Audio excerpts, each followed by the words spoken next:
Empezamos hoy un pleno con más de medio gobierno ausente de forma física, pero con la totalidad del gobierno ausente de forma mental.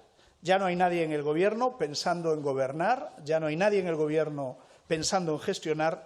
Todos los esfuerzos del gobierno están centrados en tapar sus casos de corrupción y atacar a los jueces, a los medios de comunicación y a la oposición.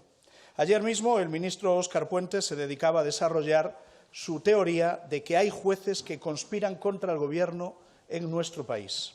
Esa es la prioridad del ministro de Transportes después de un nuevo caos ferroviario. Por eso han estado dispuestos a cualquier cosa para conservar ese acceso a los recursos del Estado. Dispuestos a legislar en favor de delincuentes a cambio de apoyo parlamentario, dispuestos a interferencias nunca vistas por parte del Gobierno en la Fiscalía o en el Tribunal Constitucional y dispuesto a utilizar todos los resortes del Estado para atacar a los medios de comunicación y a los jueces que investigan su corrupción. Pero hasta en eso está fracasando y por eso ha recibido ya varios varapalos judiciales. El Tribunal Superior de Justicia ha censurado por unanimidad el uso partidista que Sánchez ha hecho de la Abogacía del Estado como si fuese su bufete familiar. La Sala de lo Penal del Tribunal Supremo, que decide por unanimidad investigar al fiscal general del Estado por actuar al servicio del relato del Gobierno por delitos de revelación de secretos y vulneración del derecho a la defensa de un particular. Y mientras tanto, mientras esto ocurre, dos jueces de la Audiencia Nacional siguen investigando los favores que una trama corrupta conseguía del Gobierno y dos jueces de instrucción siguen investigando en Madrid y en Badajoz a la familia del presidente. No puede ser que toda la justicia de este país esté pedaleando en la nada, como dicen desde el Gobierno de Pedro Sánchez. Más bien es que el Gobierno está dando brazadas de ahogado en medio de su propio fango. Y por eso, cuando tenemos informes policiales que acreditan que la principal actividad de este Gobierno ha sido el tráfico de influencias y los sobornos, nuestro deber es echarlo. Quien está siendo investigado por la Audiencia Nacional por blanqueo de capitales, cohecho y tráfico de influencias es el Gobierno de Sánchez, no la oposición. La principal preocupación de este Gobierno es echarle un ojo a lo que hay en esos pendrives de Ábalos. Por cierto, una muestra más del cinismo de un Gobierno que desacredita a los que llama pseudomedios o tabloides digitales, pero luego se interesa mucho por lo que publican. En este Gobierno el DAO está preocupado por a quién salpican los rastros de la trama corrupta y de la seguridad ciudadana se encarga un partido como Bildu. Pero ¿qué van a hacer los socios de Sánchez? Los socios que se las daban de limpios y de dignos. ¿Qué va a hacer ese Podemos que venía a luchar contra la casta corrupta y ahora que saben, ahora que se ha comprobado que compartían Consejo de Ministros con ella? ¿Qué va a hacer los partidos que integran Sumar, que han sido tan duros con casos de corrupción, que han quedado en nada en Galicia, en Valencia o en Madrid?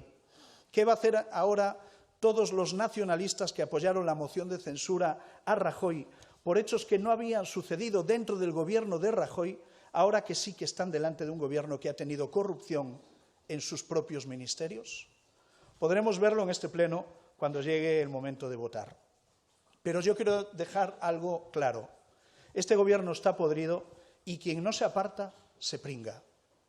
Este Gobierno está podrido y quien no se aparta se pringa. Si tienen la tentación de aprovechar esta situación de un Gobierno desesperado para sacarle más beneficios, acabarán pringados de esa podredumbre. Respetamos y comprendemos la decisión de la presidenta de la Comunidad de Madrid. No parece razonable que si quieres reunirte con alguien no le dediques permanentemente insultos hacia esa persona. No parece razonable. Ayer mismo el ministro Puente seguía insultando a la presidenta Ayuso y reconocía que esperaba esta decisión. La esperaban porque ellos mismos la han provocado, insulto día sí, día también, insultos reiterados y ataques a la honorabilidad de la presidenta de la Comunidad de Madrid, ¿no?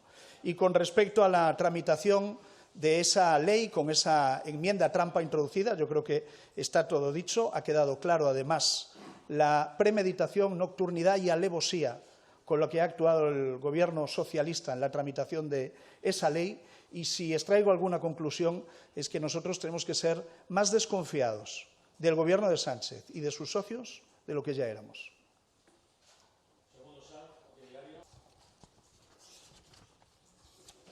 Hombre, que el Gobierno hable de absentismo laboral después de los 5 días que se tomó Pedro Sánchez para asimilar la imputación de su esposa con aquella carta lacrimógena que le envió a la sociedad española, yo creo que es una burla en toda regla. Yo creo que a Pilar Alegría le escriben argumentarios para tumbarla antes del Congreso Federal, que está pronto al caer, ¿no? Creo que en su propio partido hay alguien que la quiere mal y quiere que caiga más pronto que tarde, ¿no? Hablar de absentismo laboral después de los 5 días de la carta de amor de Pedro Sánchez y del caso del hermano de Sánchez, que cobra un sueldo público por no ir a trabajar y tributar en Portugal, supongo que hablar de absentismo laboral por parte de Pilar Alegría es una broma de bastante mal gusto, ¿no?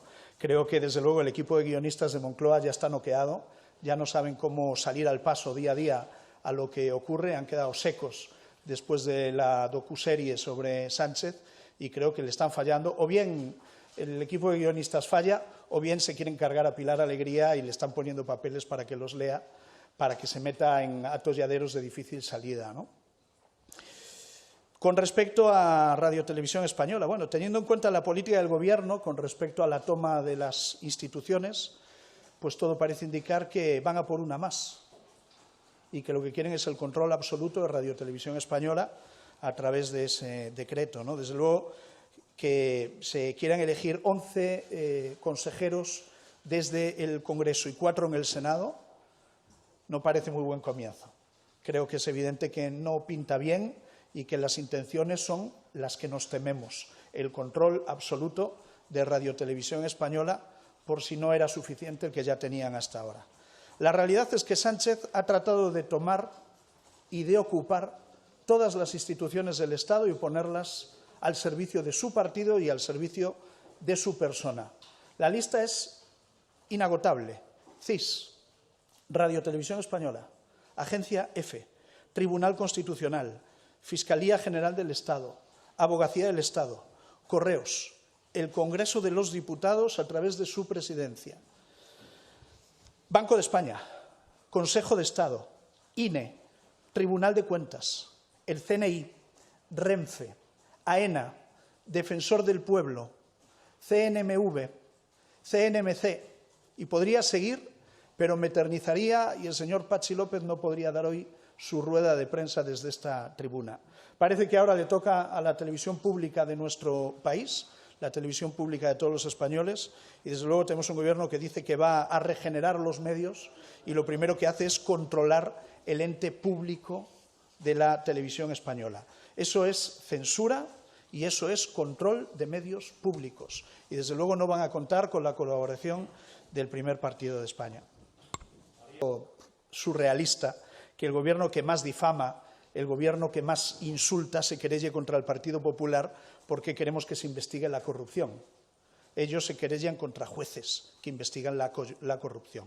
Nosotros contra los presuntos responsables de esa corrupción, ¿no? Yo creo que al menos han tenido la decencia de no usar en este caso la abogacía del Estado, como se hicieron en otros casos, pero desde luego dice muy poco, ¿no?, del Partido Socialista y de su actitud, ¿no? Si a uno le insinúan casos de corrupción, lo que tiene que hacer es dar todas las explicaciones y todas las aclaraciones.